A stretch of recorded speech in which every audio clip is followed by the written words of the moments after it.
જોઈ શકો છો ભાઈ, આ બાજુ મગફળી કરેલી છે, આ બાજુ હેડો વાઢવાનું ચાલે. આ હેડો આખો સાફ કરી નાખ્યો હોય, તમે જોઈ શકો છો વિડીયોની અંદર. પેલી બાજુ ખેતર ખાલી છે, આ બાજુ પણ મગફળી છે. આ હેડો વાઢવાનું અત્યારે ચાલુ છે. આ પેલી બાજુ ના લીધી હો. હવે આ બીજા ભાઈનો હેડો આવી ગયો. એ બાજુ આપણો જેટલો હેડો હોય ને એટલો જ વાઢવાનો. હેડા સારું મિત્રો હતા આજકાલ.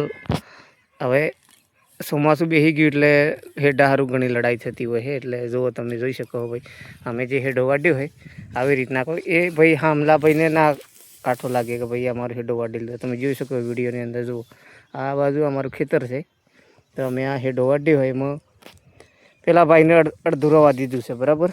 આ બાજુ આ વાઢવાનું ચાલુ જ છે ને ઓલી બાજુ પણ વાઢી લીધું હોય.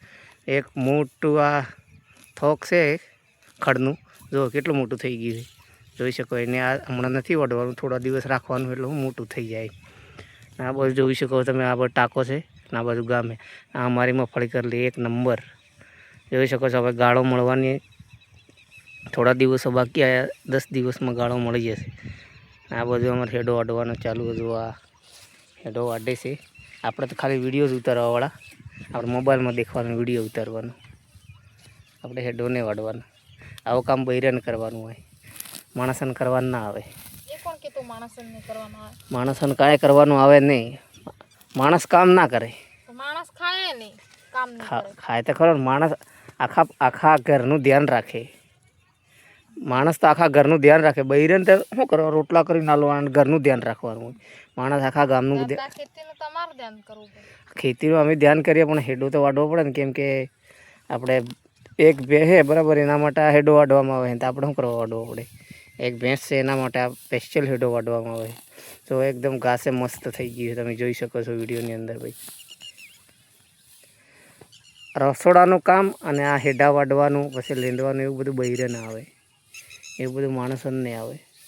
જો ભાઈ, પેલો કૂતરો આવે છે, તમને બતાવું. જો એ ઝૂમ કરું થોડું. આ મગફળીની અંદર કૂતરો જાય છે. તો આ બધું બૈરેને કામ કરવાનું આવે, અમારે ના આવે. ના તમને કાઠું પડે, એમ કામ કરતાં કાઠું લાગે, બીજું કંઈ ના. સોમાં તો આ એટલા દનથી કાંઈ હોય છે. આ અંદર મગફળીના સાહડાની અંદર પણ ધરું આવી ગઈ અંદર. જો આ છે ને, સાહડાની અંદર આવી ગઈ છે, મગફળીના સાહડાની અંદર. તો એટલા દિવસ બેસી રહ્યા, એના કરતાં તમે કર્યું હોત કામ તો આટલી તકલીફ તમારે ના ઉઠવી પડતી. પહેલાંથી જ વાઢી લેવાય, પહેલથી વાઢી લેવાય હેડાની.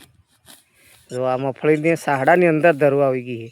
આ બાજુ સાફ કરી લીધો આપણે, પૂરો હેડો સાફ કરી લીધો. આ બાજુ પણ સાફ કરી લીધો, જોઈ શકો છો વિડીયોની અંદર. અત્યારે વાઢવાનું ચાલુ છે. હવે થોડું જ બાકી છે, વાઢી રેવા કરીએ આમ તો. આ મગફળી આ પાણી વધારે હાલવાથી આ પીળી પડી ગઈ. તમે જોઈ શકો છો વિડીયોની અંદર. ભાઈ, આ પાણી થોડું વધારે પડ્યું, અહીંયા પાણીનો ભરાવો થાય, અહીં પાણીનો ભરાવો થાય એવું લાગે, એટલા પીળી થઈ ગઈ એટલી બધી. આમ સાફ કરી લે એકદમ હેડો. પેલા બાજુ ના વાઢતી, એને અડધું રવા દે, અડધું તારું વાઢી લે. ને આજકાલ તો હેડા હારું બહુ ઝઘડા થાય, ખબર હે.